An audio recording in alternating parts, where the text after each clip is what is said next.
faire fondre votre chocolat en gardant toute son onctuosité et sa brillance. La meilleure solution, c'est le bain-marie et nous allons voir ensemble les différents points pour sa réussite. Tout d'abord, qu'est-ce qu'un bain-marie? Tout simplement, dans une casserole, on va faire bouillir une petite quantité d'eau et on va disposer dessus un récipient dans lequel on va faire fondre notre chocolat.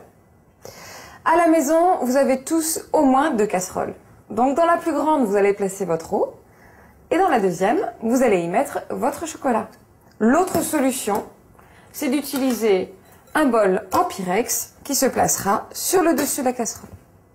Il est indispensable d'avoir une eau pas trop chaude. Elle doit être frémissante. Si vous montez trop votre chocolat en température, il va devenir terne et granulé. Deuxième chose, vous devez casser votre chocolat en carré pour que la chaleur s'infiltre doucement mais sûrement à l'intérieur du chocolat et qu'il fonde plus facilement.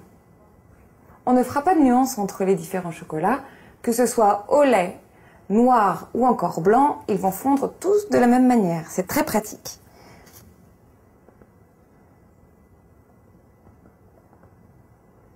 La technique est la même pour tous les chocolats. On dispose les saladiers sur les casseroles et on pose la petite casserole dans la grande casserole. À ce moment-là, résistez.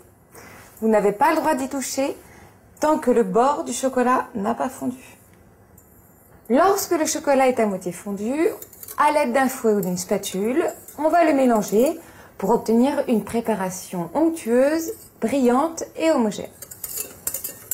Le chocolat est un produit délicat et fragile, restez à côté de lui pour le surveiller pendant qu'il fond. Une fois que le chocolat est fondu, vous pouvez le conserver dans son récipient de fonte pendant 10 à 15 minutes. Il ne bougera pas et restera toujours aussi fluide. Pour ce qui est du chocolat au lait ou du chocolat blanc, le temps de fonte est un peu plus long car leur composition est différente. Le repère sera le même. Lorsqu'il est à moitié fondu, on commence à le mélanger. La préparation est homogène, on l'enlève du bain-marie. Aujourd'hui, j'ai utilisé un grand saladier et je peux sans problème toucher les rebords, ils n'ont pas été exposés à la chaleur. Si vous utilisez un plus petit saladier, n'oubliez pas de mettre des maniques, ça évitera de vous faire mal.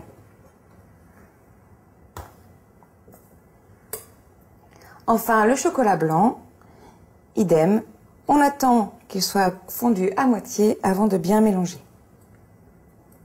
Nos 3 chocolats sont prêts, sont bien fondus. À vous maintenant de réaliser des calligraphies, des chocolats, des gâteaux, des bonbons, à vous de choisir.